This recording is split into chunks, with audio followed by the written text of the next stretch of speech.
O batismo na Bíblia.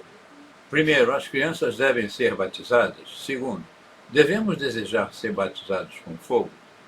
Terceiro, como o significado e o método do batismo se relacionam. Quarto, temos que medir os custos. Fonte: Revista Boa Nova, transformando a sua vida.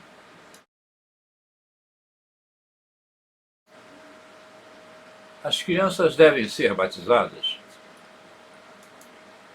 Em Colossenses 2, 11 e 12, o apóstolo Paulo compara arrependimento com a circuncisão. Também estáis circundados com a circuncisão, não feita por mão no dispor do corpo, da carne, a circuncisão de Cristo. Sepultados com ele no batismo, Paulo também disse em Romanos 2, 29, que a circuncisão é do coração.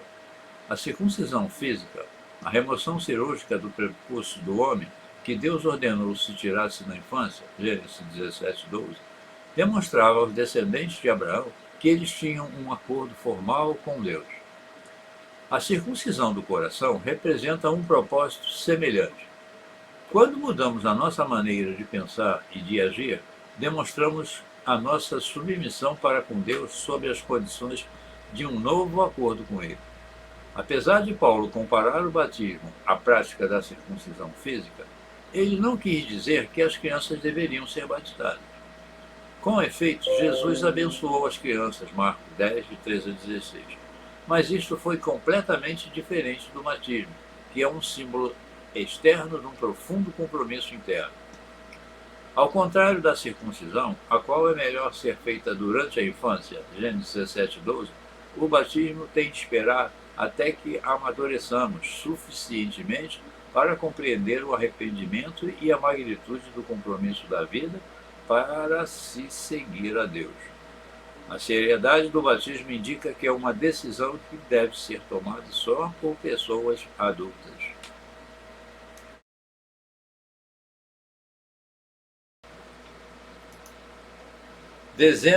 Devemos desejar ser batizados com fogo. João Batista proclamou que o Messias viria e batizaria com o Espírito Santo e com fogo, Mateus 3, 11. Há quem creia, lendo isso, que precisa de receber esse batismo de fogo. Mas, para se compreender o que João dizia, olhemos esta passagem de mais próximo. No versículo 8, João pediu evidências aos membros-chefes das principais seitas judaicas do seu tempo, os fariseus e os saduceus, do seu arrependimento do pecado, servindo-se de duas metáforas para convencer o seu ponto de vista. Primeiro, ele afirmou que quando uma árvore não produz fruto, ela é derrubada, cortada pela raiz e queimada, versículo 10. Jesus repetiu esse princípio em Mateus 7, 19. A segunda metáfora de João relacionava-se com o limpar do trigo, isto é, separar o trigo da casca, da espiga e da palha.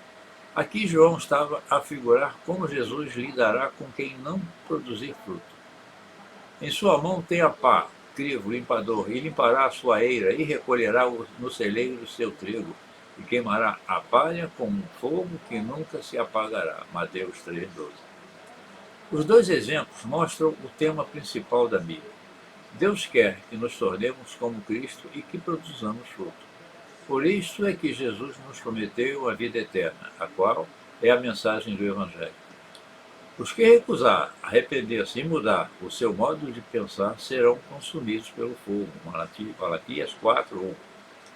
Jesus, falando de atitudes de pecado, proclamou: quanto aos tímidos e aos incrédulos, e aos abomináveis, e aos homicidas, e aos fornicadores, e aos feiticeiros, e aos idólatras, e a todos os mentirosos, a sua parte será no lago que arde com fogo e enxofre, o que é a segunda morte. Apocalipse 21, 8.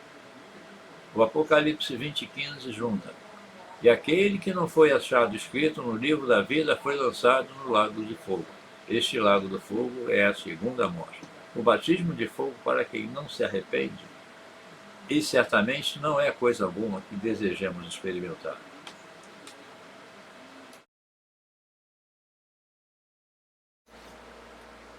Como o significado e o método do batismo se relacionam. Qual é o método correto de batismo? Aspergir, derramar, submergir ou alguma outra técnica? Como explicam a maioria dos dicionários bíblicos, a palavra traduzida como batismo vem da palavra grega baptizo, que quer dizer mergulhar em ou imergir, submergir completamente. A língua grega usa palavras diferentes para expressar aspergir ou derramar, e nunca nenhuma delas se refere ao batismo. Todos os exemplos revelam que o batismo sempre foi realizado numa porção de água suficientemente grande e profunda para imersão. Por exemplo, João 3,23 nos diz que João Batista batizava também em Eno, junto a Salim, porque havia ali muitas águas. Mateus registra que quando Jesus se batizou, ele saiu logo da água, Mateus 3,16.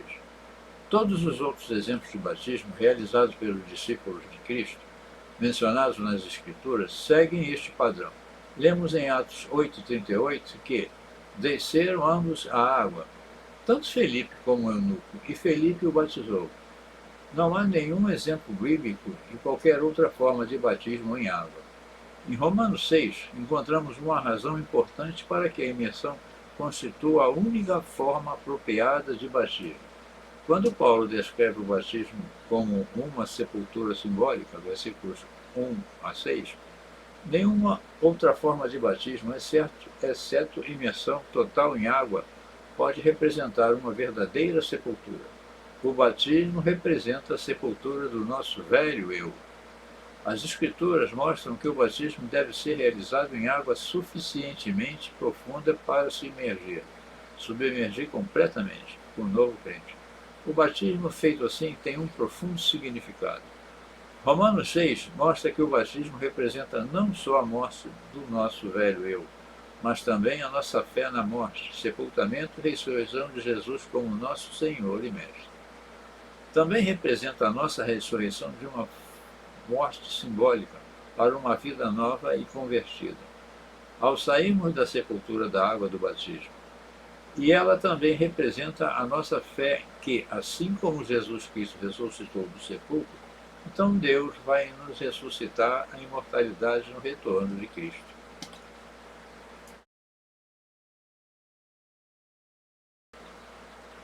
Temos que medir os custos. O batismo representa o compromisso mais importante que podemos fazer.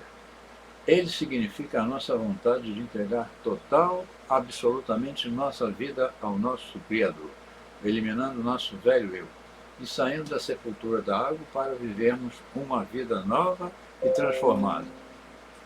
Como esta decisão é um compromisso muitíssimo grandioso, as Escrituras nos advertem para não a tomarmos levianamente ou precipitadamente. Grandes pessoas foram atraídas a Jesus e ao seu ensino, e às vezes grandes multidões o seguiam de um lugar para outro. Apesar disso, ele desafiava-as a avaliar seu nível de compromisso. Qualquer que não levar a sua cruz e não vier após mim, não pode ser meu discípulo. Pois qual de vós, querendo edificar uma torre, não se assenta primeiro a fazer as contas dos gastos, para ver se tem com que a acabar?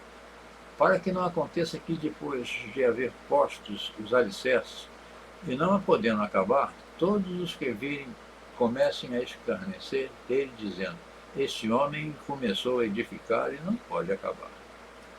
Ou qual é o rei que, indo à guerra, a pelejar contra outro rei, não se assenta primeiro a tomar conselho sobre se com 10.000 pode sair ao encontro do que vem contra ele com 20.000? De outra maneira, estando o outro ainda longe, manda embaixadores e pede condições de paz. Lucas 14, 27 a 32.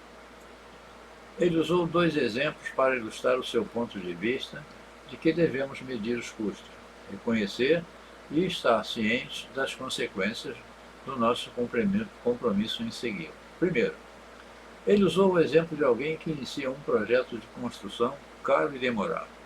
Ele observou que ninguém deve começar um esforço deste sem antes se certificar que pode prosseguir com esse compromisso. No segundo exemplo, ele compara o nosso compromisso a uma decisão de ir para a guerra. para começar uma longa e demorada luta na qual enfrentaremos várias dificuldades, imprevistos e derrotas.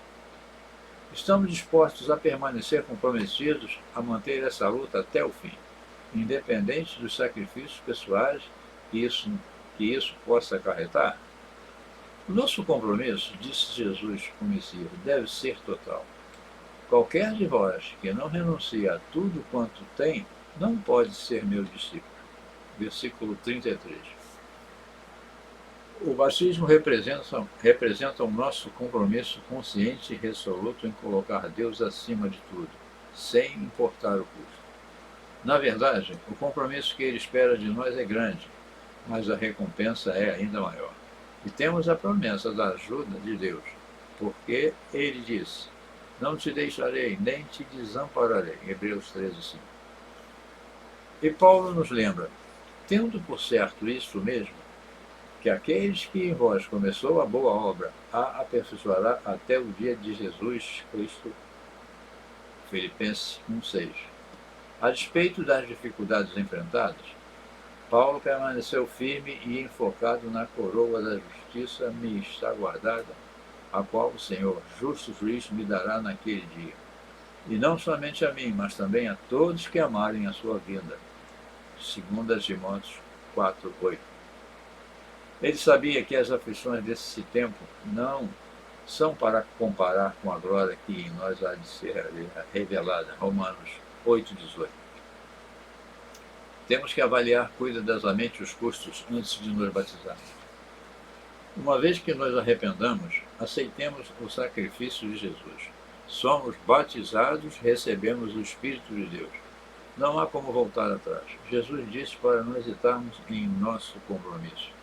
Quando o homem hesitou em segui-lo, Cristo lhe disse: ninguém que lança a mão do arado e olha para trás é apto para o reino de Deus. Lucas 9:62.